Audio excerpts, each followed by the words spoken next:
Venezuela ha sido siempre un país deportivo. Pero esa frase, ¿qué significa realmente?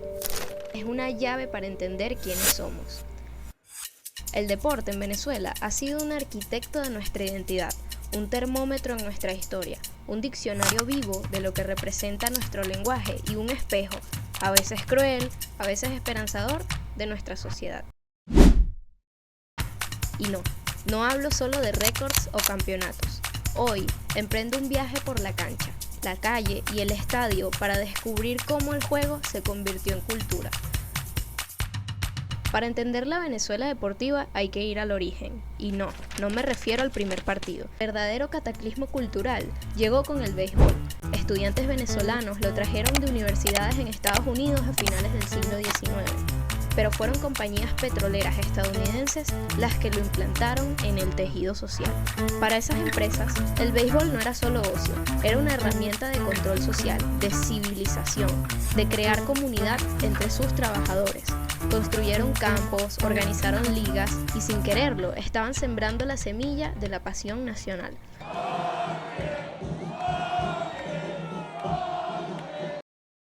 Y entonces, en 1941, sucede algo fundacional. Un grupo de jugadores venezolanos, los Héroes del 41, ganan la Copa Mundial de Béisbol en La Habana, derrotando a Cuba. El impacto fue tal que el presidente Isaías Medina declara el 22 de octubre como Día Nacional del Deporte. Fíjense en esto, por primera vez, un triunfo deportivo creaba un día de fiesta patria. El deporte ya no era un reflejo de la identidad, estaba creando la identidad. Estaba escribiendo el guión de lo que significaba celebrar como país.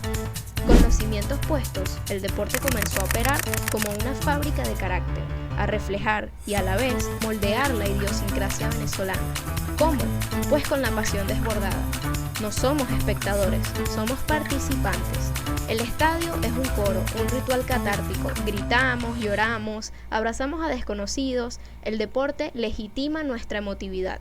Nos identificamos con el que pelea contra todo pronóstico. La Vinotinto, por años, fue el símbolo perfecto. El equipo que siempre luchaba, que a veces sorprendía. El pelotero que sale de un barrio pobre y triunfa en las grandes ligas. Esa narrativa de salir adelante contra todo se convirtió en una narrativa nacional. Y esta identidad deportiva es mestiza. Abrazamos deportes globales como el béisbol y el fútbol, pero preservamos y vivimos con igual fervor prácticas autóctonas como el coleo y las bolas criollas. Somos universales y también locales a la vez. El sentido de pertenencia y comunidad efímera en un país históricamente fracturado por la política, el estadio o la cancha, se convierten entonces en uno de los pocos espacios donde las diferencias se suspenden temporalmente. Allí todos somos criollitos, todos somos Vinotinto. Es una comunidad imaginada, pero tangible, que se activa con cada juego. El sociólogo podría decir que el deporte es un opio que nos une, pero también el cemento social que a veces falta. Si el deporte moldeó cómo nos sentimos, también moldeó cómo hablamos. Se coló en nuestro idioma y se quedó a vivir. ¿O es que acaso quien no ha escuchado estar ponchado? O incluso tirar la toalla, que sí, también viene del deporte, específicamente del boxeo. Estas palabras son la prueba definitiva. El deporte ya no está en nuestra cultura, es el lenguaje con el que contamos nuestra cultura. Y justo cuando podríamos pensar que esta historia es solo del pasado, del béisbol profesional y los grandes estadios, la cultura deportiva venezolana nos demuestra que es un organismo vivo, que se reinventa. Hablamos del fenómeno de la pelotica de goma, un juego callejero, ancestro pobre del béisbol, nacido de la necesidad. Una pelota de goma, un bate de madera, una pared como catcher, era el deporte verdadero del pueblo, el que jugabas al salir de la escuela o los domingos aburridos en la cuadra.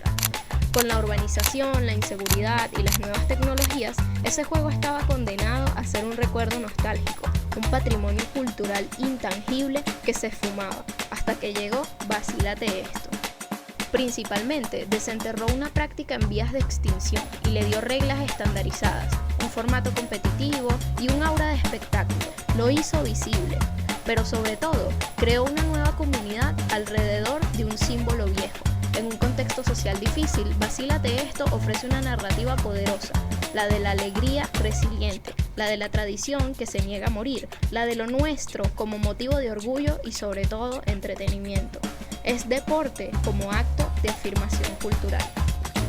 Es el círculo perfecto. El deporte que empezó como un ritual importado por empresas ha evolucionado hasta convertirse en la herramienta con la que el pueblo rescata sus propios rituales. La cultura, al final, se defiende jugando. Entonces, cuando decimos que Venezuela es un país deportivo, estamos diciendo que somos un país que se ha contado a sí mismo a través de metáforas de juego. Significa que hemos encontrado en la cancha un espacio para construir orgullo, para sentir comunidad, para expresar emociones que a veces no caben en otro lado, que nuestro lenguaje está impregnado de la épica de jonrones y de la simpleza de una pelotica de goma. El deporte aquí es más que un juego, es historia viva, es el diccionario donde se escriben inning a inning, gol a gol, las palabras con las que Venezuela se define. Porque al final, entender nuestro deporte es, de alguna manera, entendernos a nosotros mismos.